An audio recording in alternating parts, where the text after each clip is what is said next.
ye abota manyanga ma complice ma copine mama nanga ye mwasa mabotelio alakisa biso nzela nzambe Rebecca une femme forte, une femme de prière. Ah ma jolie maman, je suis brisé, Seigneur donne-moi la force. Comment nangake moninga langake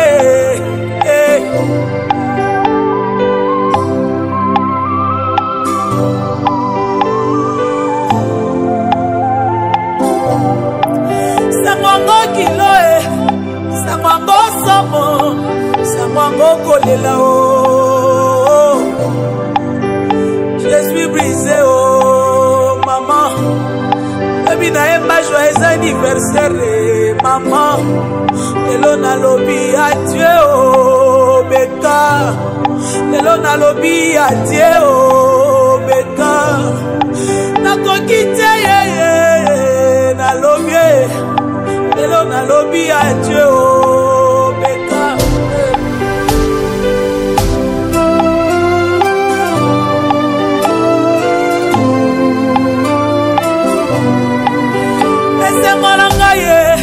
Nasala mosalara mama lia fufue mama nanga ateka makala o pona tanga Rebecca ateka mikate o pona tanga Rebecca ateka fufue Rebecca nanga ateka masango o aloba nanga kangama na nzambe yaya Zela moko eza kaka Yesu kosimba mokolo moko na vi nanga nayoka esengo na motema kopesa yo mbongo ozobina olobi botika nalia lelo mbongo etulinga na sake Beka napesa ngo nanyo Beka lobi nayemba joyeux anniversaire lelo nalobi adieu maman Rebecca nanga adieu maman nakobeta lisolo no na bana nakobota nakobeta lisolo no na bandeko j'avais une mère exceptionnelle une mère aimante une mère remplie d'amour une mère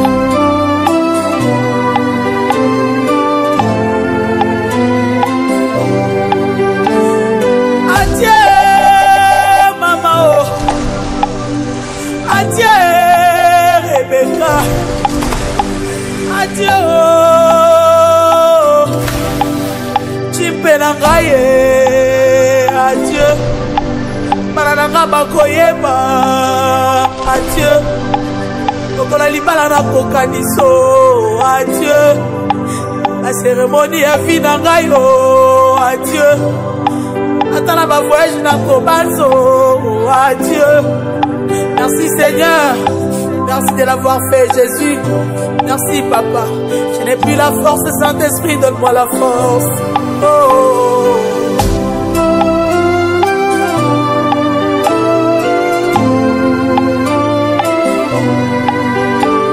Adieu maman, adieu Rebecca,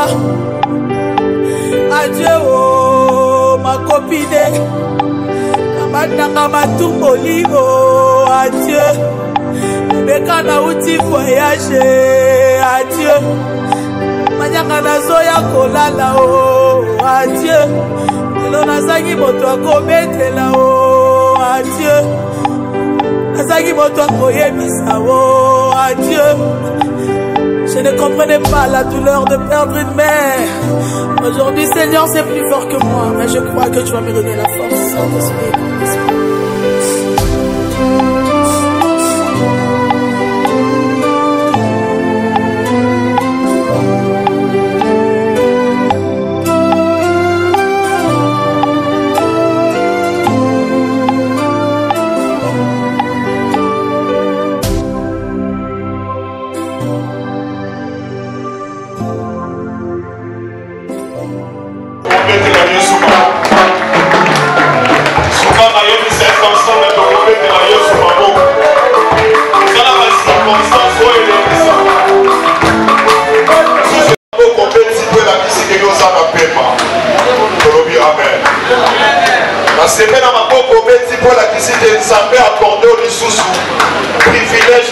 la pema pe akotelema bible ezoloba zamba azali maître ya temps pe ya circonstance. Mais ce que je comprends, c'est que il y a des circonstances qui font plaisir. Il y a aussi des circonstances qui peuvent donner la joie. Amen. Mais dans ces cas pareils, c'est que circonstances, ça me dit que ça passe. Le saint basole la maman, les autres basole la yaya, nous sommes amis, nous sommes connaissance. Mutu na mutu nesikoyo ana témoignage moko en rapport avec maman Alida. Tolobi amen. Tolobi amen. Sambe oyo aza maître ya temps pe ya circonstance a permettre à ce que mosali na ye tosanganela awa mpona kolela ye. eloko moko bibiliya elobaka elobi ete errez le mort en Christ. C'est que liwa eza liwa mais esengo na baoyo bakokufa na kati na Yesu. Est-ce que ya Yesu bazali awa? Est-ce que ya Yesu bazali awa? alingi na rassurer yo une chose, okabona nzoto eza pasi moto akozala te, okabona nzoto eza pasi mokolo mama Alida azokufa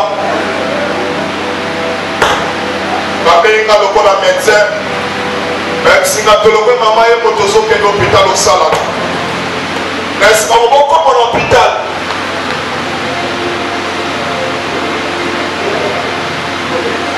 Il n'en a pas qu'à la haut avec le sala. Mais dans la réalité, on va comme dans l'hôpital. Mais nous, on a joué ma casse qui a popé sa paix matin. C'est qu'il y a un moto qui va payer sa paix ma commune Yesu. Et si Camille n'a pas souka na Yesu, il y a ceux qui s'en ont besoin. Donc on a même mon bagage à Yokoye. C'est que la sape au kilo, mon toilette s'en passe. Dans les nuits, pendant quelques secondes, on a incliné mon tournayo, d'ensemble l'ensemble. Seigneur, nous te recommandons ces instants, Père. Tu as dit dans ta parole que dans toutes circonstances, nous devons te rendre gloire et grâce. Seigneur, nous sommes réunis en ce lieu et nous sommes dans un culte d'action de grâce et nous sommes en train de plaider l'une de l'autre. Seigneur, tu l'as rappelé dans ton royaume. Nous ne savons te faire un jugement, Seigneur. Nous ne savons comment te poser des questions. Tu as décidé de reprendre ta servante. Père, nous te disons merci. Et nous recommandons ce petit instant, Papa, que nous allons partager ta parole dans ce lieu. Règne en maître total dans le nom de Jésus-Christ. Nous avons prié et te l'obéis. Amen. Ah, souvent on appelle ça la main et matin. Te l'obéis. Amen. C'est bien dans la peau aux autres, tu as voisin quand tu as tapé sa voix sur ma casse. Ça dit ma peau, on a eu la maison, il y a des groupes, ça me merci. Ah, ça va bien, est-ce qu'on peut bien le faire? Pendant qu'on met à maman, merci pour la vie de maman Alida. Tout le monde ensemble, merci pour son parcours sur la terre. Tout le monde ensemble, merci. Ça va la paix, ça qui soyez, ça va reprendre. Est-ce qu'on peut mettre sur ma peau pour la bien? La camisa du papa va sortir dans mon lolo pour le groupe ensemble. Merci pour ça, la mot pratique à soi le Congo. Amen, amen. Laissons la matin pendant quelques minutes seulement. Yaya Yoka. La vie à Moutou. Et ça, la bataille au peu dans ma saison. Ok, dans ma table à trop, ma terre à trop. Ça dit que le roi monté, il n'a pas de combat qui s'attend, mais il n'a pas de questionnement. Il n'a pas de question, mais ça nous a sujet à réflexion pour la Yonaka. Tu le dis, amen. Et l'homme a eu tout élément, tout temps pour la paiement. Maman Alida paie, Azadi n'a paiement il y a quelques jours. Abandé peut causer un mouvement local en Ganayo. Abandé peut autant pour la local en Ganayo. Bien aimé, dans la saison de vie, nous avons maîtrisé en ensemble. Dieu est le maître de les circonstances. Ça dit, on peut prévoir ça de l'eau comme on lundi. Dans ma canisse, on sait comment on mardi. Pour que nous rendez-vous au mercredi. Tant et ça a yoté, circonstances que ça a yoté. Il est seulement l'homme propose, mais c'est Dieu qui dispose. Au cas où ça que mardi n'a qu'aidé. Atamusa na tongo molani okomisi mardi en côté. Misusu pe balala mardi on tongo la muka. Zoto yebise na boyo la muka. Parce que tu n'es pas maître de ton souffle. Parce que ce n'est pas toi qui gères le temps et les circonstances de ta vie. Yaya yokamai, Bible soloba. Ecclésiaste chapitre 3e. Dans le verset 1er et le verset 2e. Est-ce que tu vois le amen? Amen. Bon, est-ce que tu vois le amen? Amen. Il y a un temps pour tout. Un temps pour toutes choses sous les cieux. Verset 2e, Mélodie. Un temps pour naître et un temps pour mourir. Un temps pour planter et un temps pour arracher ce qui a été planté. Parole du Seigneur, amen. Parole du Seigneur, amen. La bataille pour le moment, c'est que la vie, ça n'a pas temps dans ma saison. Mais ce qui est important à retenir, c'est que dans ma saison, il y a un motomo quand j'ai rencontré comme Jésus. Ça dit, on peut prévoir que ça m'a cambo, mais tant qu'il faut accompagner l'autre. Pour comme circonstance et cause favorable était, les locaux n'ont pas dit comme ça. Maman Alida Koufi, non parce qu'elle dit mais c'est parce que le temps n'a pas été en accord avec elle. C'est parce que les circonstances ne l'ont pas accompagnée. Voilà pourquoi tu s'en gagnes à l'élo. La veille mortuaire pour nous célébrer finalement. Parce que tant et ça qui a été, circonstances qui a été. De la même manière, bien aimé, que maman Alida n'a pas souhaité ça. Vous avez fait la loi à Zakia. Vous avez fait la loi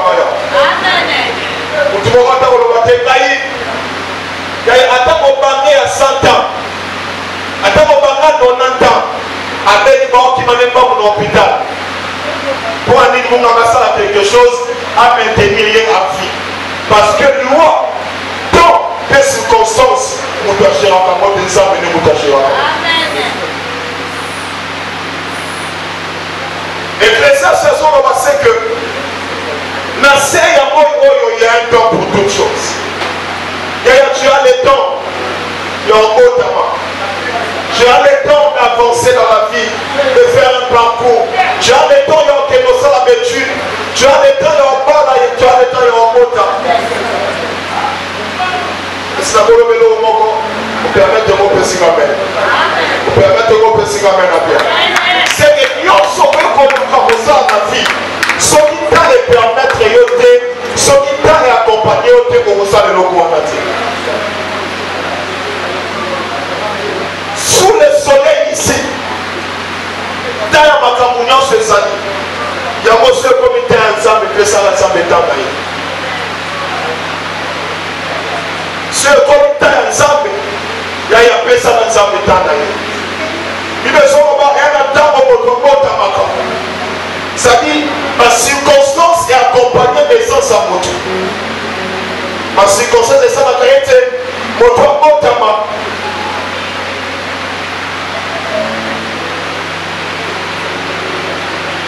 Mon maman va assister naissance à moi. Les mamans se battent dans la maternité. Mais mon maman est capable de maintenir le paiement, moi, continuer mon paiement.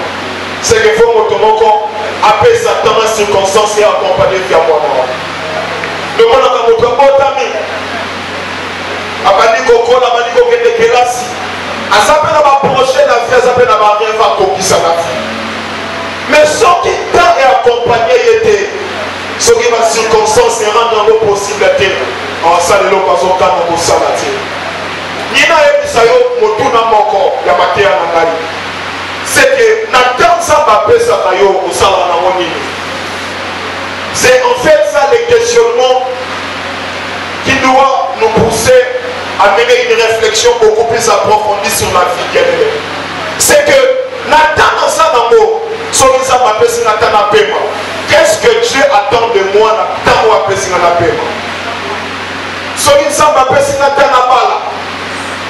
Nini nzamba osela ngai na sa Nathan ya kibala wa apesi kala. Le plus grand questionnement que nous pouvons avoir, c'est que tant qu'on doit attendre, tout ça va dans mon nid. Et mais là, on attend. Mais on attend, il y a aussi la nuance, sauf parfois il y a un peu ça, mais merci pour la paix. Et comme elle a parfois, on dit mais si je suis médecin en gynéco, et que tous les jours, il y a pas si pas au bota. On dit maman, à la passe au bota. Son cas à boti. Et c'est vrai qu'on y est là, et bon, ça ne s'est pas fait, ça l'a fait avant. Ça l'a fait dans mon âge. Ça l'a fait dans mon âge. Mais il n'a pas dit par là.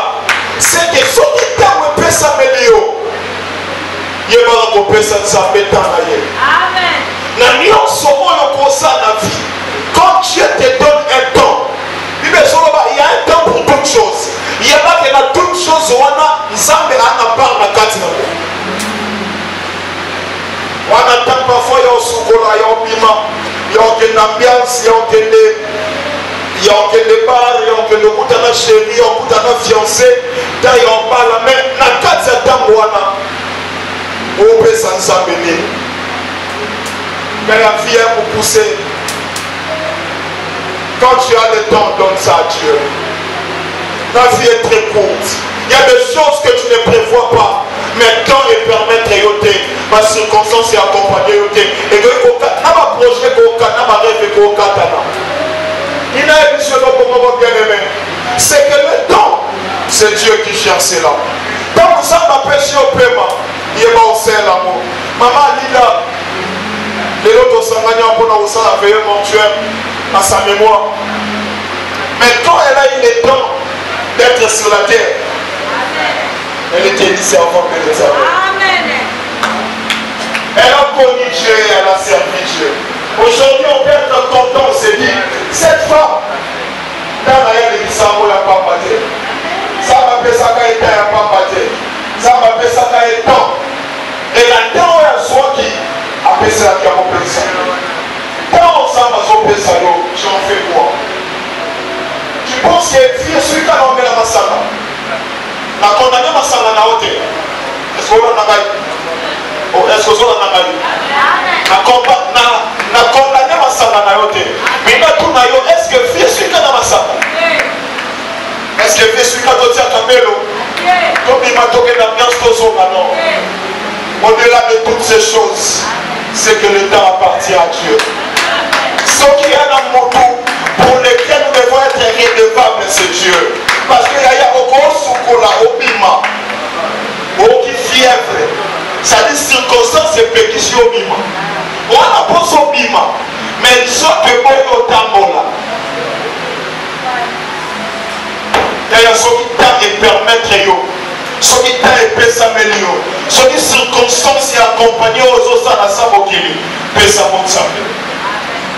Dans nyonso kosala lukoyeba wapi par nzambe wapi par na moto ebele tozo vivre mais ce qu'on ne sait pas c'est que tu géreras tant que tu géreras la circonstance les deux comme une maman Alida nous sommes venus la plaider aujourd'hui demain je ne sais pas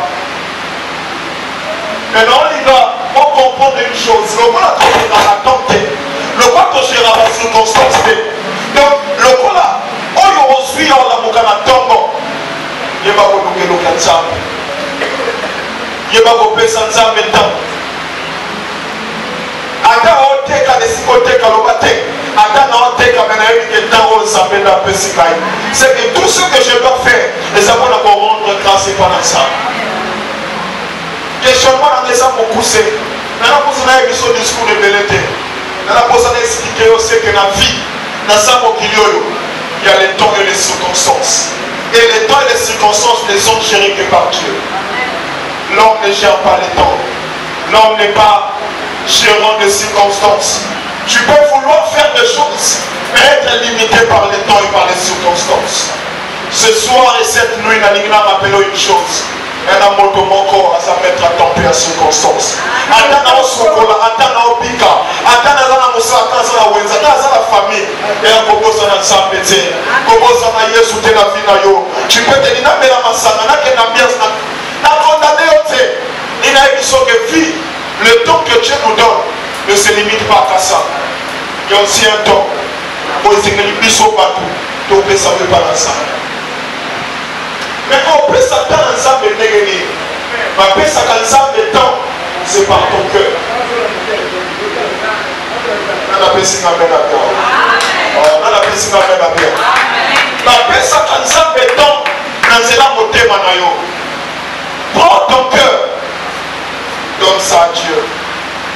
Dans ce pays, il sait que maman dit là, dans mon témoignage, qui sait que elle a marqué les gens par son cœur. Elle a battu là-bas un cœur en or.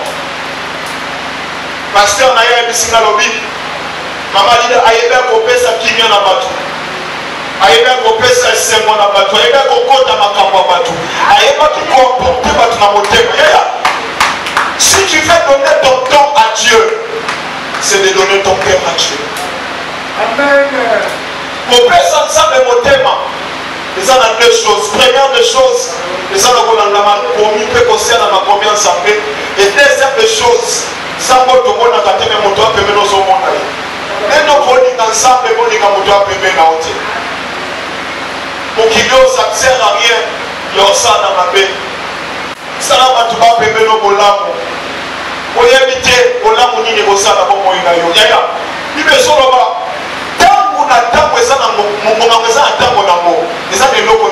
C'est que mais pendant ce temps-là,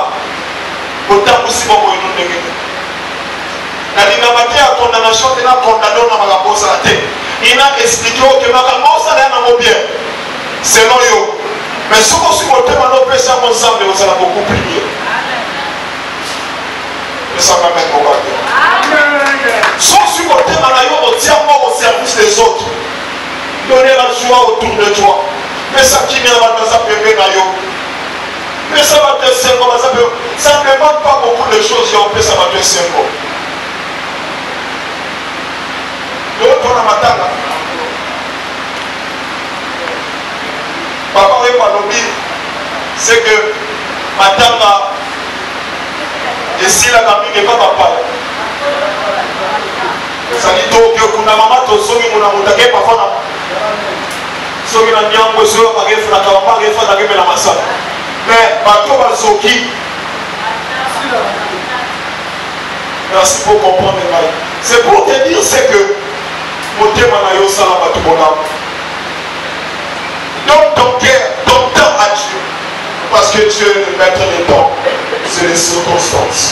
Il a une chose et puis la souris ça. Son côté, ça ne peut pas ensemble. Que la mort de cette maman soit une interpellation. Pour le matin, dans une bataille, on met dans la sabato, la bénissement, ça va dans conseiller. Que son côté, on met dans la sabato, on met dans la sabato, ça fait très mal. Elle est partie. Mais puis son petit cali. De la même manière, maman dit à Yébé, t'es quand tu es jour à tes navis. De la même manière que Yopé, Naïpé, tu es mis sur ton côté. Il y a quand tu as le temps, donne le temps à Dieu. Tolobi Amen. Tolobi Amen. Tolobi Amen. Soit mon thème à Yopé, ça dans ça. C'est la chose la plus merveilleuse à faire sur cette terre. Parce que dans la circonstance, elle accompagne la mission de toujours. Tu peux vouloir une chose, mais temps et permettre de noter circonstance qui peut s'améliorer. La élimination qui s'appelle le Manoboyaya. Wana pema, wana makasi na fiero sana.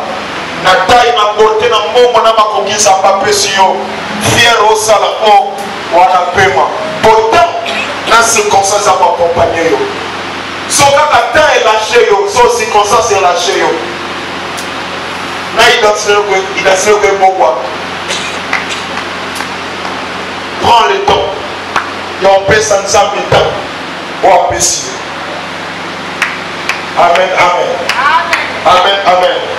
Kasa mokili oyo simama yebisa voisin elongo l'église akozate apesa yo maboko na biso lokola offrande lokola célébration. La Bible déclare énormément ils sont en Christ. Yaya maman akufi na barte maman akufi te na mobeli masanga maman akufi kati na Yesu eso kwamba bisa maboko na tosala kopia kwa lokemo ya Yesu. Voyez par la maison à moi comme ça. Menadigi au soit temps.